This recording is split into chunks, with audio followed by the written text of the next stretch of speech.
दोस्तों ये video basically उन स्टूडेंट के लिए है जो एमपी पीजीटी की प्रिपरेशन कर रहे हैं। आपको पता है कि एमपी पीजीटी की फाइनल एग्जाम डेट आ चुकी है और बहुत ही कम समय आपके पास अब बचा हुआ है। यहाँ पर स्पेशली मैं बात करूंगा कि अंतिम समय में जो इतना कम समय आपके पास बचा हुआ है, इस समय में आपको किन किन बातों का ध्यान रखना है, आपको क्या करना चाहिए ताकि आपके सिलेक्शन के चांस यहाँ पर एक नहीं, दो नहीं, तीन नहीं बल्कि कई गुना बढ़ जाए, आप बाकी स्टूडेंट से काफी आगे यहाँ पर बढ़ जाए। तो इन बातों के बारे में बात करेंगे हम। सबसे पहले मैं आपको बता देता हूँ, आपको ये तो पता है ही सही कि एडमिट कार्ड के रिगार्डिंग कुछ इंफॉर्मेशन आपको प्रोवाइड की गई है एमपी पीजीटी की ओर से, उसके बारे में थोड़ा सा बता देता हूँ, फिर वो सारे पॉइंट में यहाँ पर आपको बताऊंगा जो आपको ध्यान रखने हैं। देखो आप देख सकते हैं ये एमपी पीजीटी की वेबसाइट खुली हुई है, वेबसाइट सही यहाँ पर नोट कर सकते हो। होम पेज पर आप जैसे इस पर क्लिक करते हो, इस पॉइंट पर, इस लिंक पर, आप इस पेज पर आ जाते हो। इस पेज पर आपको इस पर high school teacher selection test वाले पर क्लिक करना है। क्लिक करते आपके सामने पेज खुलेगा, यहाँ पर कुछ इंस्ट्रक्शन लिखे हुए आप इनको पढ़कर देख सकते हो और जैसे यहाँ पर क्रॉस पर आप क्लिक करते हो आप इस पेज पर यहाँ पर आ जाते हो। अब यहाँ पर आपको अपना एप्लीकेशन नंबर डालना है, डेट ऑफ बर्थ डालना है, आपका पेपर सिलेक्ट करना है, ये यहाँ पर इसको सॉल्व करके सर्च करना है तो आपके सामने एक इमेज आ जाएगी जिसमें आपका एग्जाम डेट लिखी हुई होगी, साथ के साथ ही आपकी एग्जामिनेशन सिटी लिखी हुई होगी कि आपका एग्जाम कहां पर होगा। बाकी एडमिट कार्ड जब जल्दी ही आ जाएंगे। अब आपको देखो, अब आपका पास समय बहुत कम है, इतने कम समय में आपको किन बातों का ध्यान रखना चाहिए, कौन कौन सी गलतियां आपको नहीं करनी चाहिए ताकि आपके सिलेक्शन के चांस बढ़े। तो देखो ध्यान देना, ज्यादातर स्टूडेंट गलती क्या करते हैं। देखो एमपी पीजीटी ने आपको बहुत ही कम समय दिया है, आपका एमपी टेट का एग्जाम हुआ कुछ समय बाद ही आपका एमपी पीजीटी का एग्जाम हो गया, इतना बड़ा सिलेबस एमपी पीजीटी का और टाइम मिला आपको पढ़ने के लिए बहुत ही कम।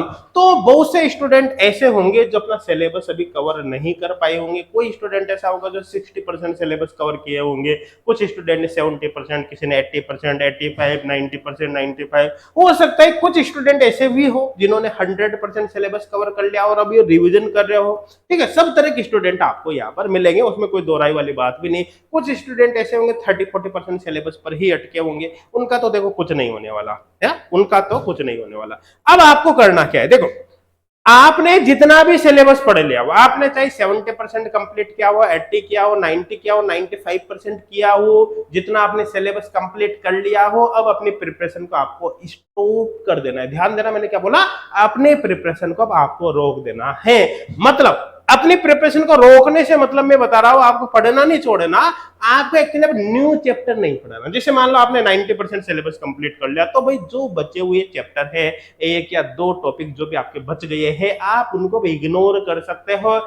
मैं आपको कहूंगा कि जितना आपने सिलेबस अभी तक कर लिया है, आपको बेसिकली अपना फोकस उसके रिविजन पर करना है, ना कि नए चैप्टर को पढ़ने में। देखो एक्चुअली क्या होता है कि किसी भी नए चैप्टर को पढ़ने में बहुत ही ज्यादा टाइम कंज्यूम होता है, ये आपको अच्छी तरह से पता है। अब अगर आप एक भी नया चैप्टर अब शुरू करते हो तो एक ही चैप्टर आपका बचा हुआ सारा टाइम खत्म कर देगा और उस एक चैप्टर के आप 2, 3, 4, 5 क्वेश्चन जो भी एग्जाम में अटेम्प्ट करोगे, उन 2, 3, 4, 5 क्वेश्चन को अटेम्प्ट करने के चक्कर में आपने जितना भी 90%, 80% सिलेबस किया है उसका रिवीजन आपका नहीं हो पाएगा और रिवीजन का टाइम आपका खत्म।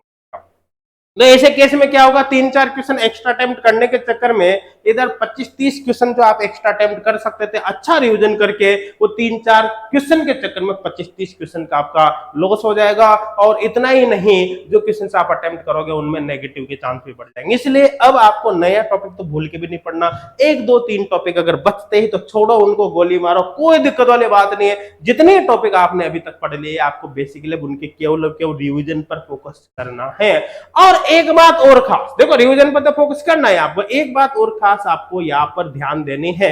देखो अगर आप किसी भी ऑनलाइन कोचिंग से जुड़े हुए हैं तो कोई दिक्कत वाली बात ही नहीं, ऑनलाइन कोचिंग से जुड़े हुए हैं या ऑफलाइन से जुड़े हो जो भी है, तो आपके पास एक प्रॉपर टेस्ट सीरीज जरूर होगी। टेस्ट सीरीज होगी तो उसमें फुल लेंथ टेस्ट पेपर भी होगा, जो फुल लेंथ टेस्ट पेपर होगा वो आपकी कंप्लीट एग्जाम के सिलेबस के अकॉर्डिंग ही रहेगा जहां से भी आपने ज्वाइन करी। जैसे सपोज करो आप एचकोड क्लासेज की स्टूडेंट है तो 100% आपको एचकोड क्लासेज में जो आपको टेस्ट सीरीज प्रोवाइड की उसमें फुल लेंथ टेस्ट पेपर है। फुल लेंथ टेस्ट पेपर में आपको पूरे 100 क्वेश्चन मिलेंगे कंप्लीट। अब टाइम भी फिक्स है, जितना टाइम आपको एग्जाम में मिलेगा उतना ही टाइम आपको यहाँ पर दिया हुआ है, तो आप उस टाइम पीरियड में उन क्वेश्चंस को जरूर सॉल्व करके देखो ताकि आप एक्चुअल टाइम मैनेजमेंट यहाँ पर कर सको, क्योंकि टाइम मैनेजमेंट बहुत ही ज्यादा जरूरी है।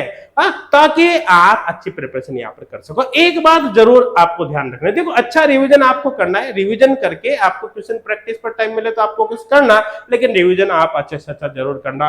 और एग्जाम हॉल की भी अगर बात करो तो आपके जो 100 क्वेश्चन रहेंगे पेपर के अंदर, उनको एक साथ सोल्व करने की कभी कोशिश मत करना। देखो बहुत से स्टूडेंट एक्चुअली क्या करते हैं, क्वेश्चन नंबर 1 किया, 2 किया, 3 किया, 4 किया, 5 क्वेश्चन सपोज करो न्यूमेरिकल प्रॉब्लम आ गए, 5वां क्वेश्चन में उलझ जाएंगे।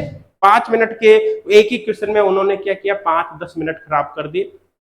फिर 6, 7, 8, 9 क्वेश्चन किया, 10वां क्वेश्चन सपोज करो फिर न्यूमेरिकल टाइप का कुछ आ गया, थोड़ा सा टफ क्वेश्चन, उसके कैलकुलेशन में उलझ गए और पता चले वो पूरा पेपर देख ही नहीं पाए। ऐसे केस में क्या हुआ कि 100 क्वेश्चन आपको देखने, 100 क्वेश्चन के चक्कर आप नहीं देख पाए, आप 60-70 क्वेश्चन पे अटक गए, बाकी क्वेश्चन आप देख ही नहीं पाए।